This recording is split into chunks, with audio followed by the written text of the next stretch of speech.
everybody, before I start this video today, I just want to give a very big thank you to my sponsor, Vikings War of Clans. This game was inspired by famous strategy RPGs of the 90s like Age of Empires that we all loved and played with a dedication that today's youngsters will never understand. Help support my channel by downloading Vikings for free only from my links in the description box down below, and get the special bonus of 200 gold coins and the protective shield, which will be extremely useful for the start. Also, don't forget to look me up and join my Vikings clan under the nickname gamerfrommars. Almost 2 years ago at this point, I made the very first episode of What Happened about YouTuber Jafari, or otherwise known as Jontron.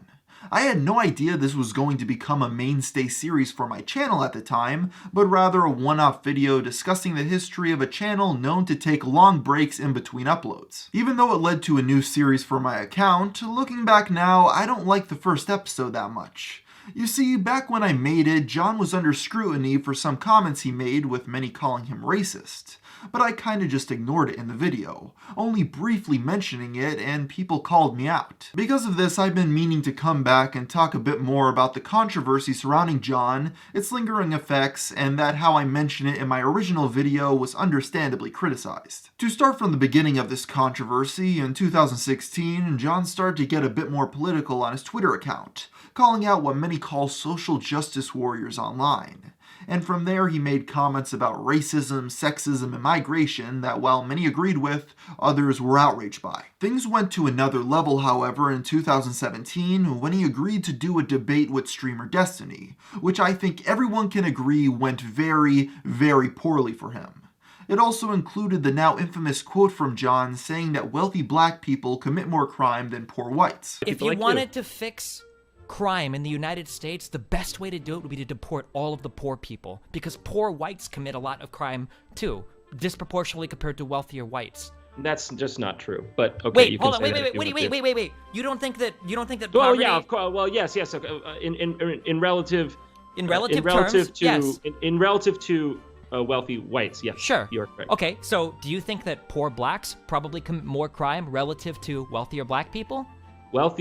They do. Wealthy blacks also commit more crime than poor whites. That's a fact. Wait, what? Just like Destiny, when searching for where he was getting that statistic from, I found articles about the study of poor white kids versus rich black kids and their incarceration rates. For the sake of this argument, let's just assume that that is what John was referring to. Instead of just using that quote from John as a meme, however, showing that he's racist, let's first take a look at the study. The first thing I noticed when looking into this was the rich black versus poor white headline was misleading, since what is considered rich in this article is less than $69,000 a year in household income. By most standards in America, that would be considered middle class rather than upper class. Still, it does show that financially better off black kids do go to jail at a slightly higher rate. Here's the thing though, while one person will look at that study and have it confirm their suspicion that black people commit more crime on average even when accounting for poverty, another person can see it as proof that the judicial system in America has it out for black people, getting them arrested and thrown in prison even when they're doing well for themselves. These two groups saw the same exact statistics, but it confirmed their completely different worldviews.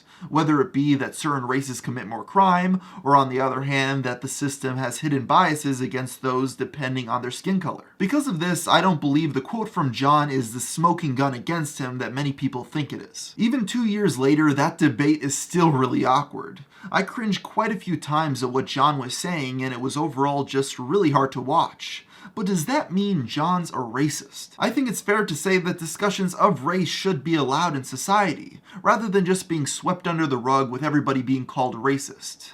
That being said, when bringing up points as John did, you must be very careful, because the last thing you want to do is spread not fully thought out arguments that may be shared with white supremacists. Again, I wouldn't personally call John a racist over what he said, but I can at least understand some claiming that he was being a useful idiot for a racist in this case. He went into a debate with only a surface level understanding of what he was talking about, and it made him look very bad, which he later admitted on the H3 podcast.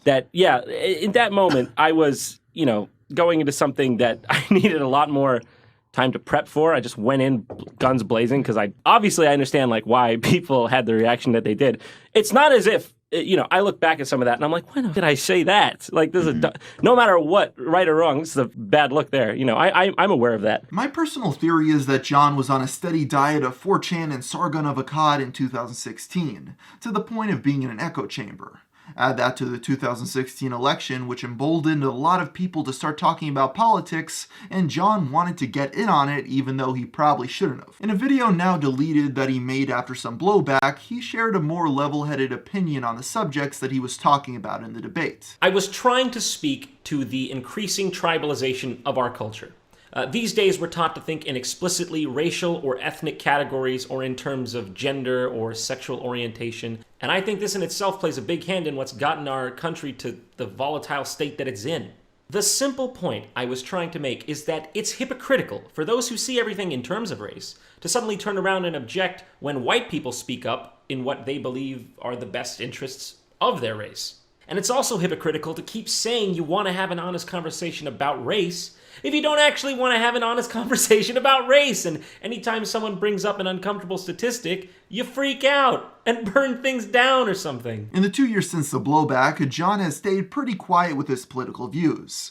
He seemed to realize that that was not his arena and is now sticking to making videos, even if they sometimes take a year to come out with. But would it be Jontron anymore if his uploads were consistent? When all this political stuff went down, I was really worried that it was going to impact his career in the long run.